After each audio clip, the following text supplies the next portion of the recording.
जो है ये कहना कि वर्किंग डे पे लोग इतने ही आते हैं तो वो जायज़ होगा बहरहाल। लेकिन यह है कि अगर तो ये खबर सही है तो फिर पाकिस्तान में 15 दिन के बाद महंगाई का तूफान जो है वो आ जाएगा। देखिए, शौकत तरीन साहब का जो दौरा है इसकी तीन वजूहात है। एक तो वजह यह है कि इसको कहा गया कि पाक अमेरिकन बिजनेस काउंसिल ने इनको इनवाइट किया था, और दूसरा आईएमएफ और वर्ल्ड बैंक की सालाना मीटिंग्स थी, और तीसरा इन्होंने यहाँ पे यह किया कि इंस्टीट्यूट ऑफ पीस में इन्होंने आके बोले भी, इंटरव्यू भी दिया, और खुद उन्होंने एडमिट किया कि ये वर्चुअल भी हो सकती थी, लेकिन उन्होंने यहाँ पे आना इसको मुनासिब समझा।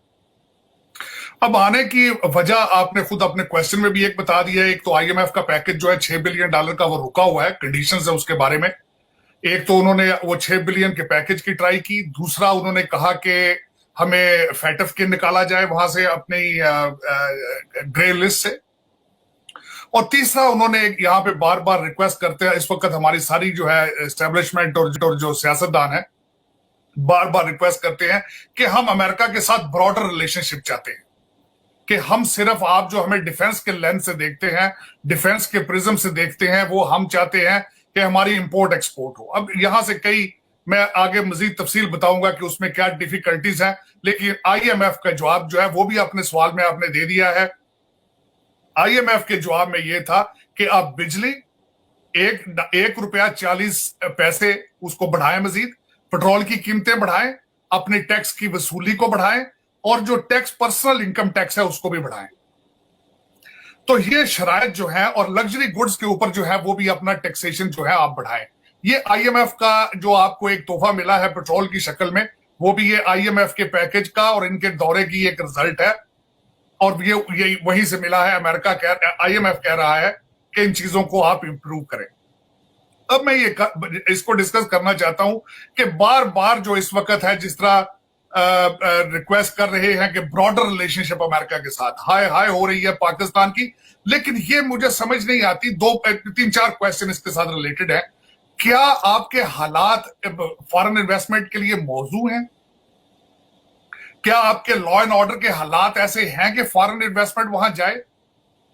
आपका पहले जो सी पैक जो का मंसूबा है वो बंद पड़ा है। मैं यहां पे ये बताना चाहूंगा कि चाइना आपसे 48 मिलियन मांग रहा है दासू डैम के हवाले से, कि वहां पे जो हमारे लोग मरे हैं उसका मुआवजा दिया जाए। आपके चाइना के साथ हालात खराब होते हैं तो आपको अमेरिका याद आ जाता है, आप अमेरिका के पीछे भागना शुरू कर देते हैं।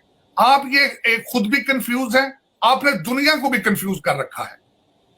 आपको खुद को नहीं पता कि आपने किसके साथ आगे चलना है, किसके साथ नहीं चलना। वक्त हालात ये चल रहे हैं जो आलिया, जो मैं बताना चाहता हूं, जिस तरह कहते हैं शिप के हालात खराब होते हैं तो चूहे सबसे पहले भागना शुरू हो जाते हैं। इस वक्त हालात आपको पता होना चाहिए, आपके जो हालात इस वक्त चल रहे हैं पाकिस्तान में, आपकी जो पॉलिटिकल इंस्टेबिलिटी चल रही है जिस तरीके से, उसमें आप खुद अंदाजा लगाएं। अब तक तो पता ही नहीं चल रहा कि either Pakistan is operated by Rawalpindi और it is from the prime minister office. अब टिल टुडे आज के हालात ये हैं, और आपकी इसी इंस्टेबिलिटी की वजह से उधर से अमित शाह साहब ने आपको मेरा मकसद है ललकारना शुरू कर दिया। आप ना सिर्फ इकोनॉमिक, आप पॉलिटिकल, इकोनॉमिक, स्टेबिलिटी, डिफेंस। माजी में भी हुकूमतें आई, आईएमएफ से कर्जे लेते रहे, महंगाई होती रही। देखिए, आईएमएफ की तारीख जो है ना, ये कुछ 63 साल पुरानी है। दिसंबर 8 1958 को आपने $25,000 कर्जा लिया, फिर पाकिस्तान में बड़ी अच्छी ग्रोथ हुई, और फिर आपने $37,500 का कर्जा लिया 1965 में जाके। तब से अब तक आप तकरीबन 21-22 दफा आईएमएफ के पास चले गए हैं। और हो क्या रहा है कि जब भी जाते हैं अब तो बाकायदा हमें अपनी फाइल्स दिखानी पड़ती हैं और बताना पड़ता है कि साहब हमने बिजली के निर्ख बढ़ा दिए हैं, पेट्रोल बढ़ा दिया है। पहले वो सिर्फ कहा करते थे, हम कर दिया करते थे, अब बाकायदा हम जो है एग्जाम्पलरी कंप्लायंस कर रहे हैं। जहाँ तक महंगाई का ताल्लुक है अमीर अब्बास, तो जीडीपी पर कैपिटा जो है आपके सामने है, इंडिया से भी आधा है। कोई $1200 कह रहा है पर कैपिटा को $1500 कह रहा है। टोटल जीडीपी जो इकोनॉमी का साइज है ये तकरीबन $315 अरब से कम होकर $285-286 अरब तक आ गया। तो एक तरफ तो कौम की जेब श्रिंक होती जा रही है, दूसरी तरफ महंगाई अनप्रेसिडेंटेड है। मैं एक न्यूट्रल सहाफ़ी हूँ और मैंने सारी हुकूमतें कवर की 31 साल में। यकीन कीजिए ऐसी महंगाई मैंने होती नहीं देखी। और फिर एक तो है महंगाई, पेट्रोल बढ़ गया, हर 15 दिन बाद आप मिनी बजट दे रहे हैं। फिर ये है कि सिटी टू सिटी इन्फ्लेशन का जो रेट है वो वेरी करता है।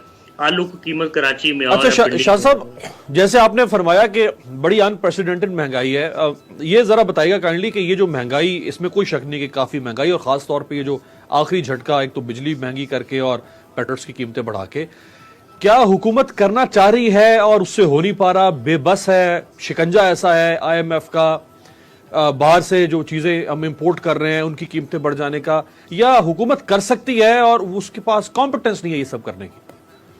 अमीर अब्बास साहब ये कॉम्बिनेशन है नाअहली का, करप्शन का। देखिए इतने स्कैंडल आए हैं, अभी तक कौन पकड़ा गया है? अब उसको पकड़ रहे हैं जिसके आगे पीछे कोई नहीं। चीनी, आटा, तेल, गैस, दवाइयाँ, बिजली, पता नहीं क्या क्या कौन कौन से स्कैंडल आए हैं। ये कुछ तकरीबन अरबों डॉलर के स्कैंडल हैं। कि जिस तरह आप एक नौकरी करने लगते हैं, एक जॉब करने लगते हैं, उससे पहले आप अपना एक CV बनाते हैं, वो CV आप जाके उस ऑर्गेनाइजेशन में जमा करवाते हैं। यहां पर आप ये समझ लीजिए कि इमरान खान साहब ने अपना एक CV बनाया और यहां पे जिस कंपनी के अंदर जमा करवाया वो पाकिस्तान की अवाम है, वहां पे जाके अपना CV जमा करवाया। उस CV को जब पाकिस्तानी अवाम ने पढ़ा तो उसके ऊपर यह लिखा हुआ था कि मैं IMF के पास नहीं जाऊंगा। उस CV के ऊपर लिखा हुआ था कि डॉलर की कीमत जब 1 रुपए बढ़ती है तो पाकिस्तान पे इतना कर्ज बढ़ जाता है। तो उस CV ने ये इंप्रेशन दिया कि ये जो कप्तान है ये डॉलर की प्राइस नहीं ऊपर बढ़ने देगा। इमरान खान साहब के CV पे ये लिखा हुआ था कि आपको 1 करोड़ नौकरियां मिलेंगी। इमरान खान साहब के CV के ऊपर ये लिखा था कि 50 लाख घर बनेंगे। इमरान खान साहब के CV के ऊपर ये लिखा हुआ था कि हमारी काबीना जो है वो 20 लोगों की होगी।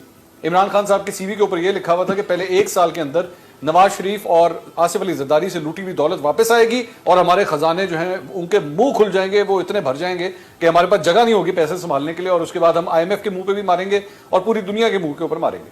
अब हुआ क्या है कि 3 साल के बाद इमरान खान साहब को भी और अवाम को भी, इमरान खान साहब को तो नौकरी मिल गई, CV देखते हुए लोगों ने दे दी नौकरी, तो इमरान खान साहब को भी और उस कंपनी को भी, यानी इस मामले में पब्लिक ऑफ पाकिस्तान, दोनों को जाके एहसास हो गया है कि वो जो CV पे जो कुछ लिखा हुआ था वो गलत था, वो ऐसा हो नहीं सकता।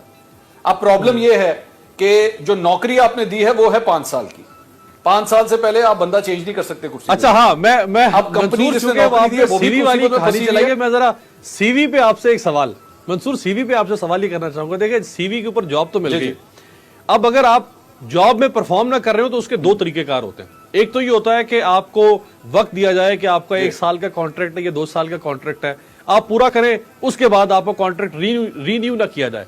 दूसरा तरीका ये होता है कि आपको फायर कर दिया जाए आपकी लैक ऑफ परफॉर्मेंस के ऊपर। तो ये हुकूमत जो है ये फायर होगी या इसको रीन्यू नहीं किया जाएगा 2023 में? नहीं, मैं Amir sahab, I don't want to become one of those journalist के जो बैठ के शेख रशीद साहब की तरह जो है ना प्रेडिक्शंस देते हैं। I don't want to do that. ना मैंने पहले कभी किया और ना मैं अब करूंगा। बेशक इमरान खान साहब से कितना ही इख्तिलाफ क्यों ना हो, he is a sitting prime minister right now. उनके पास 2 साल का मैंडेट अभी पड़ा है और ऑब्वियसली डेमोक्रेटिकली उनका राइट है कि वो पूरे अपने 2 साल कंप्लीट करें। मैं उन प्रेडिक्शंस में नहीं जाऊंगा।